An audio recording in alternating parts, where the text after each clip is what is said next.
Hi, I'm Vasso from STUDIOLAV. We're an interior and product design studio based in London and Athens. Today I'm going to give you some tips about color palettes.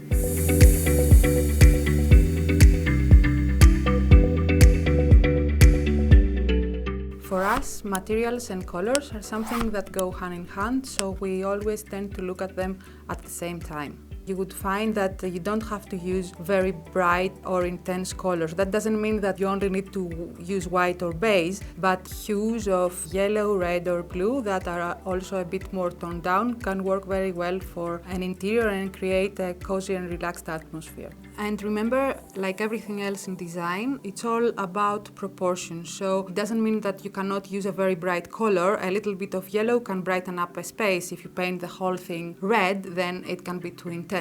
Also remember that you are, of course, designing someone else's space, so this space doesn't have to reflect only your personal aesthetic, but it also has to reflect the taste and aesthetic of your client. Although we always look at trends and what's happening now, it's always good to keep in mind that especially for residential interiors, it's something that we design to last. So apart from the trends, it has to be something that it's timeless and classic, that people won't get bored of it very quickly. It's always a good idea to test the color that you are using on the walls on site, because that way you can see how the color is affected by light or by the surroundings. Try one or two different shades and decide which one works best for your concept. Use actual color swatches to select, because that way you have more control of the final result. The color you see on the screen is never the color you see on a wall or on a surface. Now you have a good idea of the colors you want to use in the space, and it's time to make the final decisions on how these will be applied on the different surfaces and materials. Start looking on how the same color can look in different materials. For instance,